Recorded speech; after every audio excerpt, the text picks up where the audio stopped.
was a lie because he couldn't do it. You know, Satan protects his own as permitted by the Eternal. And we have been delivered into his hand because of our rebellion against the eternal God. You see, history is one big lie. It's a satanic lie. And it's for this reason that some of the most horrific leaders just vanish into obscurity, having killed thousands or even millions of people. Consider Idi Amin. Was he brought to justice somewhere? Of course not. He's living in exile, I think it's in Saudi Arabia. Some remain in power. Who intervenes and says, you've got to stop this? Mugabe in Zimbabwe destroyed a prosperous country. Thousands upon thousands of people have been killed. Why haven't the West and the Allies and all these people who are supposed to be good Christian people intervened to protect all these people?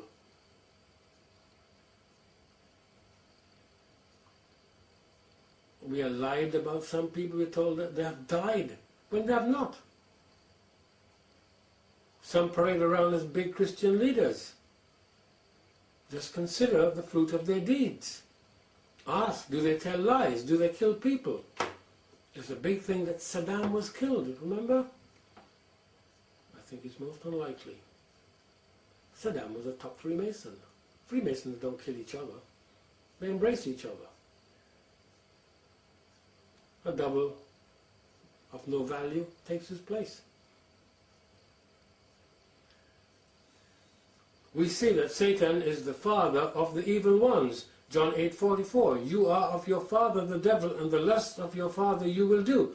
He was a murderer from the beginning, and abode not in the truth, because there is no truth in him. When he speaketh a lie, he speaketh of his own, for he is a liar, and the father of it.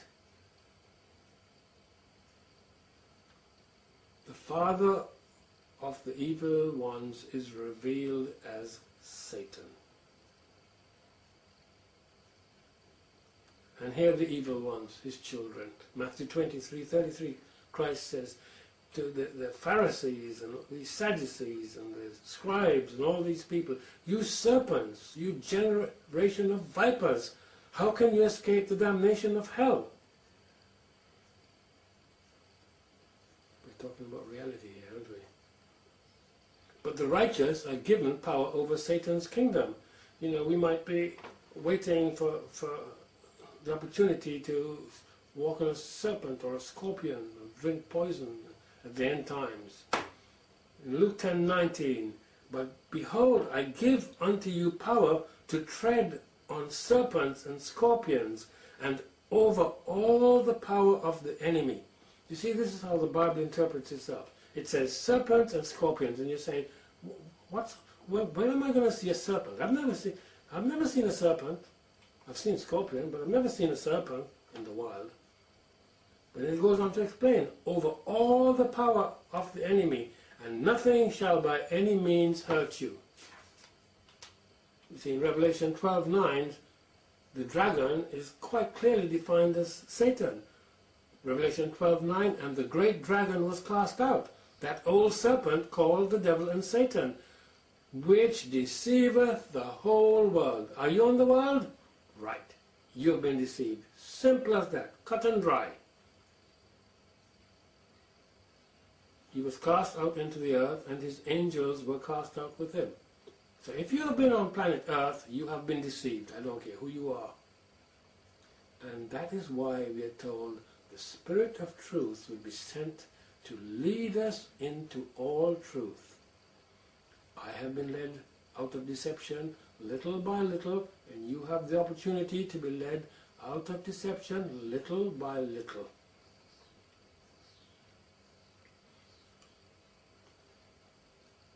You know, the Freemasons say that Lucifer and Satan are not the same. That is quite preposterous.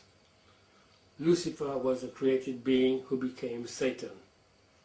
And you can read about this in Isaiah 14. You know, it says there in in verse 12, O how art thou fallen from heaven, O Lucifer, son of the morning, how art thou cut down to the ground, which didst weaken the nations? For thou hast said in thine heart, I will ascend into heaven, I will exalt my throne above the stars of God, I will sit also upon the mount of the congregation in the sides of the north, I will ascend above the heights of the clouds, that's verse 14 which we read before, I will be like the Most High God. And the companion scriptures are in Ezekiel 28. It talks about Satan. Thou hast been in Eden, the garden of God. And then it goes and gives the various precious stones, which were his covering, I believe, which comprise his dwelling place.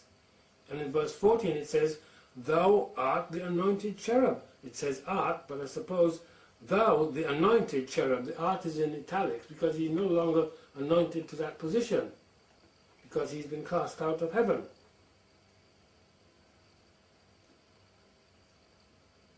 And it's verse 15 says, Thou wast perfect in thy ways from the day that thou wast created, till iniquity was found in you. And you be cast out, you be destroyed from the mountain of God. It says in verse 17, Your heart was lifted up because of your beauty. You have corrupted your wisdom by reason of your brightness. He was good looking, one of the worst things you can have. Somebody who's good looking and bright. Big problem. However, Satan serves God's purpose. You know, we see that with Job. In Job 2 verse 6, and the Lord said unto Satan, Behold, he is in thy hand, but save his life.